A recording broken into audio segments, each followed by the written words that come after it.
Hey boys and girls, welcome to Art Recycled, and this is Hollomeyer, and today we are going to make this fun winter hat project. This project is for my younger students, and we are going to learn about different kinds of lines, and we're going to practice making them, and we're also going to learn about an artist named Wassily Kandinsky. Kandinsky was a Russian artist who used to love to paint and color to music, particularly jazz music. A lot of his art doesn't look like anything that we would typically recognize, like a house or flowers or things like that. A lot of times all you're going to see are colors and very strong lines. So for example, when he was listening to his jazz music, maybe if he heard cymbals or trumpets, he would use really loud colors like reds and oranges and yellows. Maybe if he was listening to softer jazz music, he would use blues and purples, some softer colors. So boys and girls, today you can use watercolor paints or you can use crayons, but the basic materials you are going to need is you are going to need white paper, crayons, watercolor paints if you want to paint your hat. You are also going to need something circular about the size of your palm to trace the top of your hat with. And you can use scissors too if you want to cut your hat out.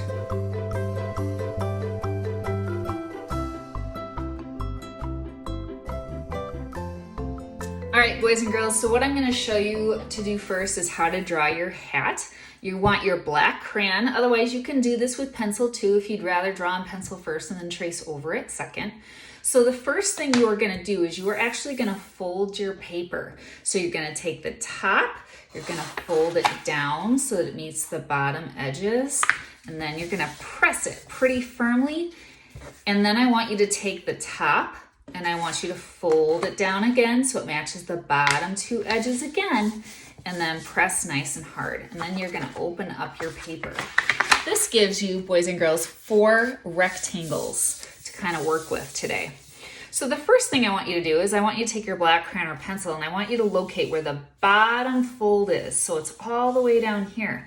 And what I'm going to do is I'm going to take my crayon or my pencil and I'm going to press hard with my black crayon and go over that bottom fold, the bottom rectangle. The next thing I'm going to do is I'm going to find my circular object, and it could be a glass, it could be a jar, it could be a tube of something, who knows, but anything around your house that is about the same size of your palm, boys and girls, and this is your palm, this part of your hand right here. So as you can see, this little jar is about the same size as my palm. It's a little smaller, and that's what you want. You want to take your circular object and you want to scooch it all the way to the top of your paper in the middle of your paper. So that means there's the same amount of space on both sides and it's on the very top edge. And then you want to take your black crayon or your pencil and you want to trace around your object. And again, I'm going to press nice and hard with my black crayon. Now, boys and girls, I want you to go back down to this rectangle that you drew, and I want you to go all the way to the left-hand side, all the way to this side. I want you to put your black crayon in the very corner where that line hits the edge of the paper, and where you're going to be going is you're going to go up and you're going to touch the middle of this circle on this side. So I'm going to go up, up, up, up, up, up, up, curve, and touch. Now I want you to do the same thing on this side. I'm going to touch all the way at the edge where that line hits the edge of the paper, and I'm going to the middle of the square on this side. So I'm going to go up, up, up, up, up, up, up, curve, and touch. There we go. So now, boys and girls, I'm going to quote Paul Klee, another famous artist, and he said that a line is a dot that goes on a walk, and it can go on whatever type of walk it wants to go on. So we're going to make our dot create different lines today that go on different types of walks. So I'm going to start all the way down here in this bottom rectangle, boys and girls, and I want you to take your black crayon, and this is going to be kind of the stretchy part you see of your winter hat. So we're going to make some straight lines that go straight down.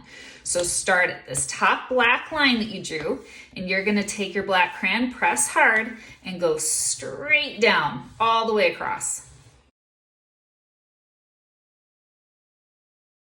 Uh-oh, boys and girls, my black crayon broke. That happens sometimes. Oh well. Okay, and the next thing you're going to do is you're going to notice where your second fold is. So here was my bottom fold. Go one fold up from that. You can see mine is right here. And I'm going to make a different type of line. So that was my dot going on a straight walk. But what if my dot wants to go on a little journey, like he's a little confused and he's not quite sure which direction to go? So my dot is going to start here on the side of my hat here, and he's going to go down and up, down and up.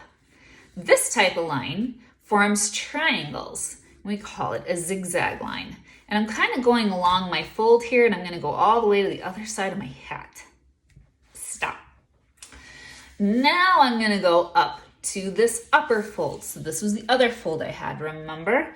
And up here, I'm going to make a line that kind of looks like water. What line looks like water, boys and girls? We call it a wavy line. So I'm going to wave up and down. Now this one doesn't really come to triangles, boys and girls. It looks like water, or it looks like maybe half circles, and go to the other side. Now I'm going to do a line that kind of looks like a castle. This one's a little challenging, boys and girls, but I think you can be able to do it. I'm going to start all the way back down here again between my zigzags and my straights. And I'm going to go straight, up, over, down, straight, up, over, down. Boys and girls, I call this type of line a castle line because it looks like the top of a castle. All right, now I'm gonna go between my wavies and my zigzags, and I'm gonna make a different type of line in here. This type of line I call a loop-de-loop line because it loops back on itself.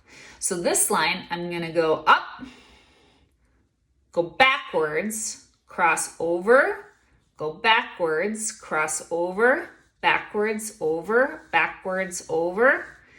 Some people call it a spring line or a slinky line. Boom, and stop. All right, now I'm gonna put a line all the way up at the top of my puffball. And this one's a little challenging, boys and girls, but just try it. See if you can do it. It's okay if you can't, but it's always good to try. This is called a curlicue or a swirly line, right? So I'm gonna start here, and I'm gonna go like I'm gonna copy the circle, but watch what my crayon does. Instead of going back up and touching, I go inside like this, and I keep going inside until I stop. It kind of looks a little bit like a lollipop up at the top of my hat. So now, boys and girls, these are the basic lines that I would do for my Kandinsky hat project. But if you want to put some other lines in, you totally can. As you can see, this one has more lines. So I have a dashed line, or I have a dotted line, or I have a line that looks like mountains. So you could stop here if this is enough for you, but I'm going to put in a couple more.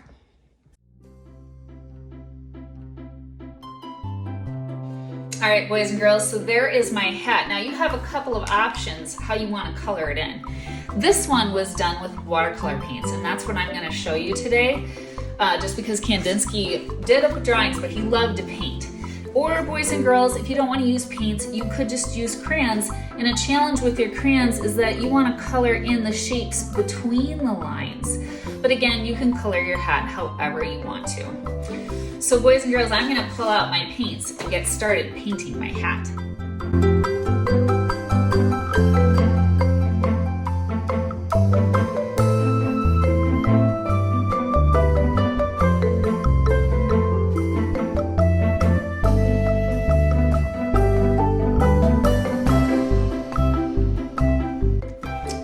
Boys and girls, so now I'm just gonna kind of let the colors swirl together a little bit. I'm just gonna let my hat dry. If you want to, you can take a scissors and cut out your hat, but again, there is no need to do that if you don't want to.